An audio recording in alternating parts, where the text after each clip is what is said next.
shadow of doubt.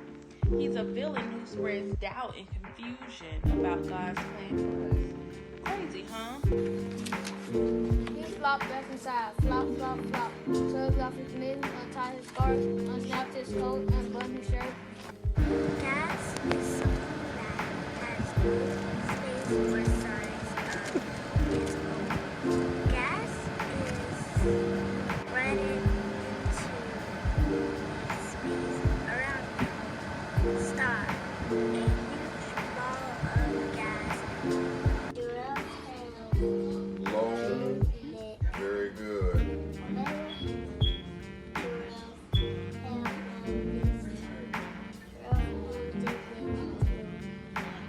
Reach.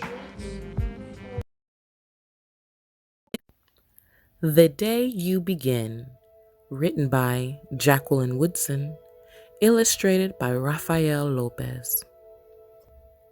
There will be times when you walk into a room and no one there is quite like you. Maybe it will be your skin, your clothes, or the curl of your hair.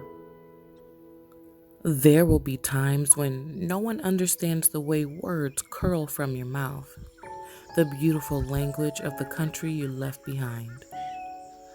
My name is Rigoberto. We just moved here from Venezuela. And because you don't understand, the classroom will fill with laughter until the teacher quiets everyone. Rigoberto from Venezuela. Your teacher says so soft and beautifully that your name and homeland sound like flowers blooming the first bright notes of a song. There will be times when the words don't come. Your own voice, once huge, now smaller, when the teacher says, "What did you do last summer? Tell the class your story." "We went to France," Shayla says. "These shells came from a beach in Maine." A boy named Jonathan holds out a jar filled with tiny shells so fragile they look like they turned to dust in your own untraveled hands. "My whole family went to India, Spain, South Carolina." Each souvenir a small triumph of a journey, their travels going on and on. And as you stand in front of that room, you can only remember how the heat waved as it lifted off the curb, and your days spent at home caring for your little sister, who made you laugh out loud and hugged you hard at nap time. You can only remember the books you kept on reading long after she had fallen to sleep.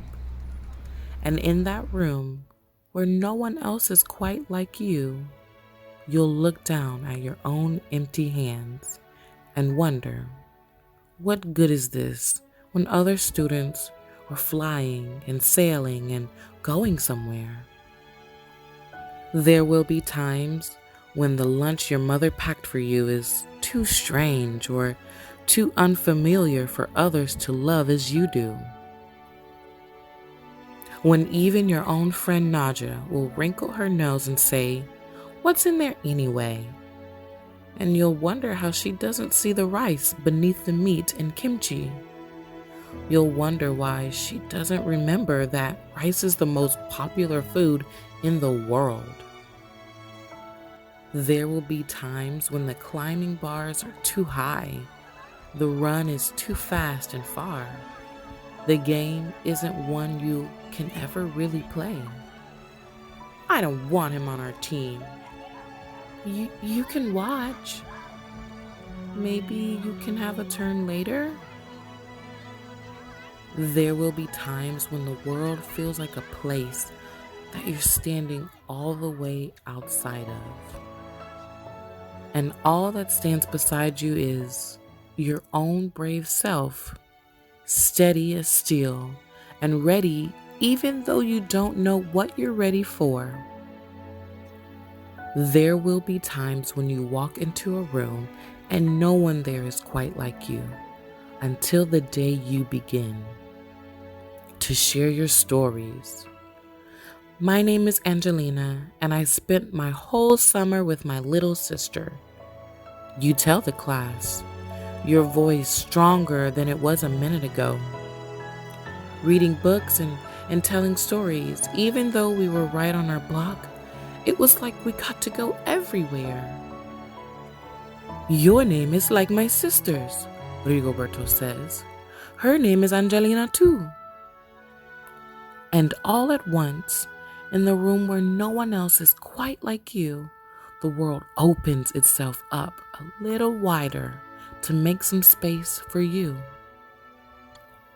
This is the day you begin to find places inside your laughter and your lunches, your books, your travel, and your stories, where every new friend has something a little like you and something else so fabulously not quite like you at all.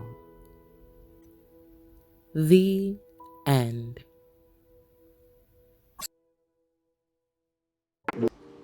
Hey, I'm Miss Martin.